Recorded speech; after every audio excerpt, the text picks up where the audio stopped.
Since there's no reason to let weather hold us back, I'm going to cover last night's material on economic growth a second time for those of you that couldn't make it due to snow. So in our previous classes, we started off by first discussing what macroeconomics is, the study of the economy as a whole.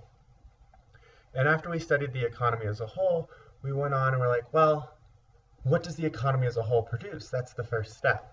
And so our previous class, last class, we looked at how we computed gross domestic product, so a measure of the entire economy's output. And then we looked at alternatives to gross domestic product, like gross national product and net national product. And that fed us back into our macroeconomic framework of our goals for the economy, which was to see economic growth, low unemployment, and low inflation. So what we're trying to do. And with those goals, which we're going to spend the next couple lessons looking at, we then can develop our framework. So how does this economy work? What makes it tick? So knowing what we're trying to achieve and how the economy works, we can then move on and say, what are our tools to drive and achieve the goals that we want to get to? So this class, we're going to look at economic growth. And as it turns out, economic growth is actually a relatively recent phenomenon. For the first several thousand years of human existence, if you worked an entire day, you would just get enough food to survive. So up until about 1800, the average worker could barely afford 2,500 calories a day, which is a survival sustenance amount. And then things started to change.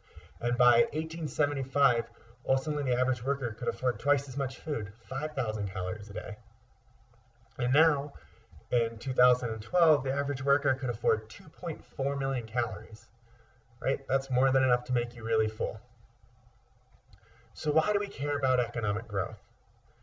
And I would say that it varies based on what country you're already in. So in the US and developed countries, we want to maintain our standard of living, if not increase it. We've gotten used to this pattern where each successive generation is better off than the generation before. And so we want to increase, if not maintain, that standard of living. Now, there's a lot of countries that are trying to catch up, and those are the middle countries, South Korea, Brazil, and Poland. They can see what the developed world has, what the US has, what Germany, what France has, and they want to be like those countries. So they're trying to grow their economy so they can provide the same things to their populace. And then there's the rest of the world, which tends to be a little poorer, and there's still 2.6 billion people that survive on just $2 a day. So they're back prior to the 1800s, where they can barely afford those 2,500 calories a day just to survive. So what enabled economies to start growing? It wasn't inventions, it wasn't technology. Something had to precede that. And what it was the rule of law. So we take for granted now that everyone's treated fairly and all of these things occur, but that wasn't always the case. For a long time, right made right. And the Magna Carta was kind of the start of Western civilization's move away from this, where they forced the king to agree that people deserve due process. You couldn't just kill someone because you disagreed with them. You couldn't take something from them because you were stronger. And so it set out kind of a rule of law. So it set a clear, public, fair, and enforced rules. And then, right, there are other elements to that rule of law. You also want property rights. So if you invent, for example, a song, and it's really good, and you make your money playing in coffee shops, you don't want Jay-Z to come along, steal it, put it on the radio, and make millions. And if you were to do that, you have recourse, right? You can sue him for the profits that he made because it was your song that he was playing. And then there's contractual rights. We're able to set down on paper with another party an agreement and hold them to it in the future. And so once you've got this rule of law established, it set the ground for the Industrial Revolution to occur. And with the Industrial Revolution, it did start with an invention. But when someone created an invention, right, there was incentive to do it because when they did it and it was good, they derived the profits from it. And humans are unique because when they derive profits and now they're a little better off, they start to think of other ideas they have. And so maybe they'd invest into those ideas. And those investments would lead to the next invention, and they'd profit again. So think of Elon Musk, right? He didn't have a lot of money when he started, And so he developed PayPal. He had this idea of how people could do transactions better and how commerce can be improved. And once he developed PayPal, he sold it, he made a huge profit, but he had these other ideas. And so then he started looking into space and he founded Tesla, right? So he created these new inventions that he's profiting from. And this cycle's been going ever since the 1800s, and it just led to this spiral of growth. So one element of that growth is labor productivity. And by labor productivity, we mean the value each person creates. So you have an American baker, and he can bake 8 loaves of bread an hour. A French baker might produce 12 loaves of bread in an hour. And so we'd say he's more productive per unit of time, at least in baking bread. So what determines labor productivity? So labor productivity is determined by 3 things. The first is human capital. So that's the accumulated knowledge. And so each person doesn't have to reinvent physics or doesn't have to reinvent calculus. They can go and learn it. They can go get education. And so as we've developed these better ways of doing things, they don't have to keep getting recreated. We can go to schools and learn them. The second thing is technology, right? So there's invention, which is when we advance knowledge. And then there's innovation, when we start taking those inventions and applying them to a new product or service. And then finally, there's economies of scale. And so there's advantage to doing things in bulk or in quantity. For example, like think of the first time you changed the oil on your car. You had to look up what oil your car uses. You had to find the right oil filter. You had to find the oil screw. And so maybe it took you 2 hours. And then by the 10th time you were changing the oil on your car, right, you knew everything already. It took you maybe 20 minutes, right? So you could get it down to the bare bones process. And so there's economies to having people that start specializing in what they do. So here's a chart of labor productivity, and instead of measuring in loaves of bread like we did the first time, we could measure it in dollars an hour. And what we'll see is from 1960 to 2015, it's gone up dramatically. People have just become a lot more productive. We've given them tools to achieve. So labor productivity is not the only source of economic growth, but it's one of them. And so what are the others? The aggregate production function allows us to describe how the entire economy takes its inputs and produces the outputs, those final goods and services. And there's 2 ways that we like to commonly depict it. And the first is GDP as an output. So we have GDP on the right, and what's producing GDP is the workforce. The more workers I have, the more I'm going to produce. There's human capital, so how educated my workforce is, all those things are going to affect GDP. Then there's physical capital. Are there roads that allow quick transportation? Are there communication and internet lines in place to help them communicate and be able to transfer data between places? And then finally, there's technology. What's available for them to use? Are my workers working on typewriters? So every time they make a typo, they have to restart the document? Or are they using computers or other elements that make them more productivity? And so all of those things contribute to GDP. This is a little challenging, though, because I don't know why GDP grew. Is it just because the workforce grew bigger? And so the other way, and I would say the better way for our class, is we could look at GDP per capita as an output. So how much each person's producing. And that's probably a better measure of the economy's overall welfare. So now we've got GDP per capita. And what we've done is we divided out the workforce, essentially. So now we have human capital per capita, and physical capital per capita, and then technology per capita. And all of these things are going to influence GDP. And so now we can say, what's the cause of that economic growth?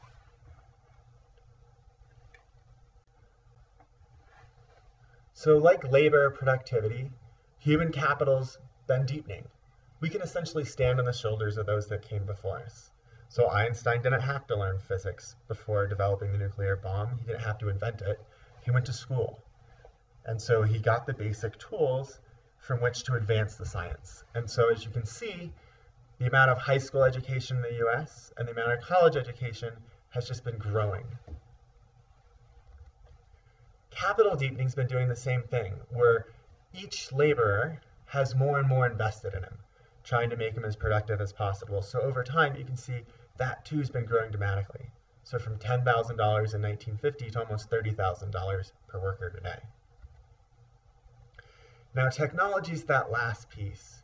And so there's the invention, which is the discovery or creation. And then there's the innovation, so when we apply it to a new product. And so kind of a humorous story, the mouse, right? We can barely think of operating a computer without being able to click or touch what we want. And the mouse was the start of it, and it all actually started with an air suppression radar, where the military spent thousands of dollars developing this ball kind of technology, which they thought would help control it before scrapping the entire project. Then somewhere along the way, Xerox was like, maybe we could apply this to computers. And they developed this first mouse, and it was astronomically expensive, and it broke all the time. And no one really wanted it. I think it was $420 for something that would last about 6 months. And then they scrapped the product, and then Steve Jobs was wandering through Xerox, and he was like, wow, this is brilliant. This would be great.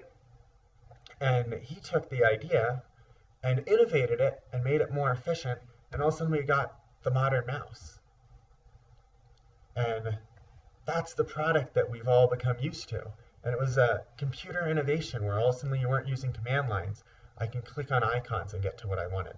So it simplified it and brought it to the average person. Now, there should be diminishing marginal returns, and technology kind of prevents that. So human and physical capital deepening over time, we should stop seeing benefits from it. There's only so much use to having 2 screens, or 3 screens, or 4 screens. And at some point, does the 20th screen add anything? Or is it going to make the worker that much more productivity at their workstation? And so when we keep adding, in theory, we should see less benefit to each additional piece. But people have been forecasting kind of the end of economic growth since it first started. Oh, this won't be sustainable. And that hasn't been the case. And the reason why is technology has led to kind of stable gains in economic growth. And so if we put capital on the right axis and output per capita on the vertical, we'd expect over time, right, to follow this growth path of maybe R to U to W, because we're stuck with technology 1. We're stuck in the typewriter world. But instead, someone invents the computer, so we go from R to S.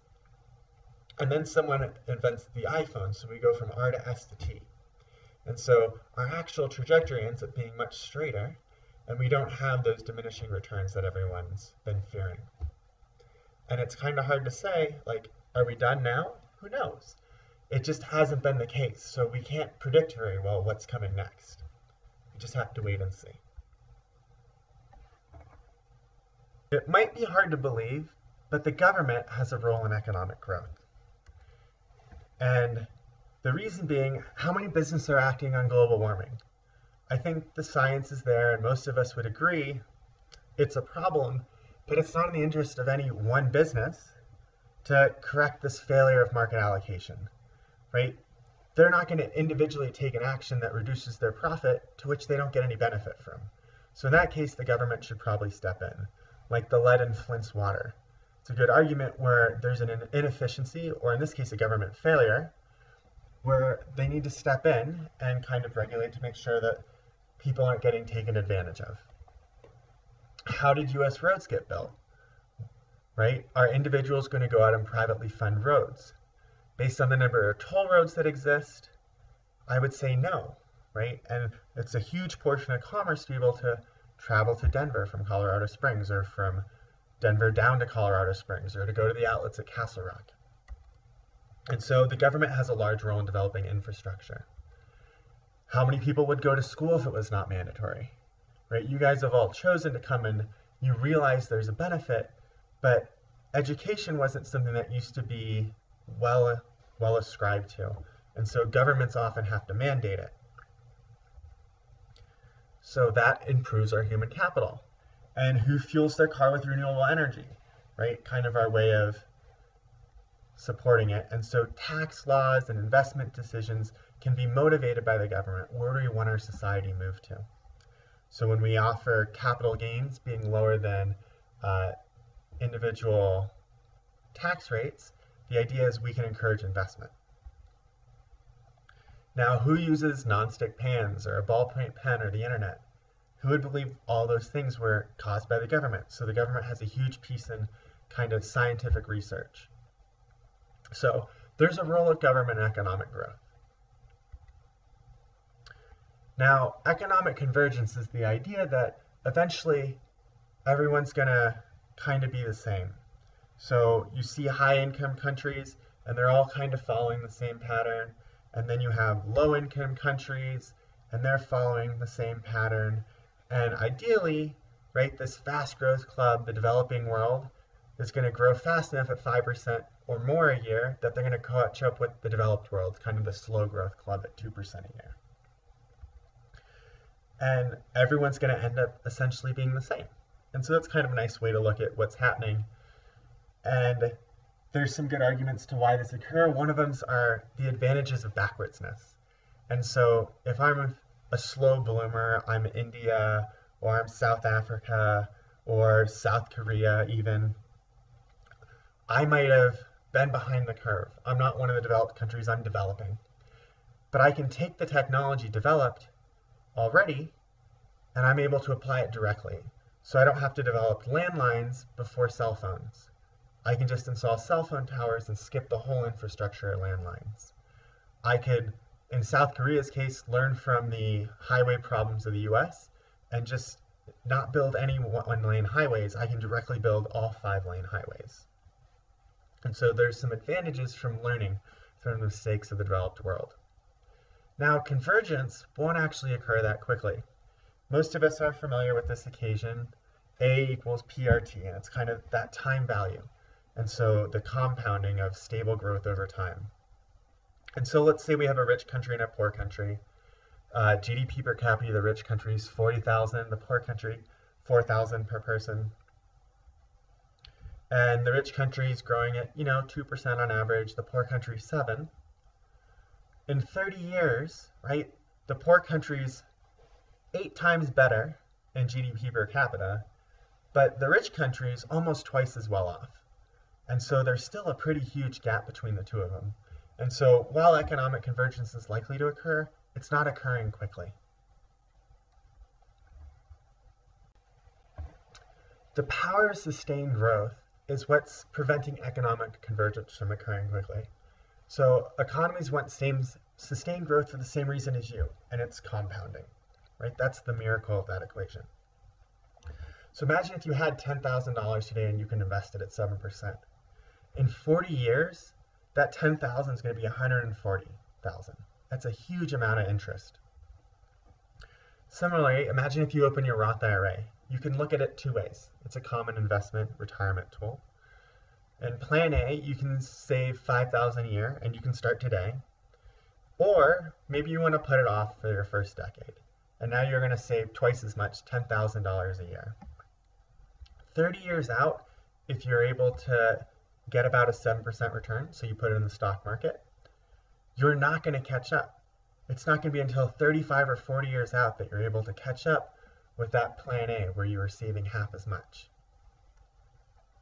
So it's hard to catch up when you start behind. It's true for countries and economic convergence, and it's true for you when you think about retirement. So that was yesterday's lecture summarized. So I hope you found this useful, and I will see you next Wednesday.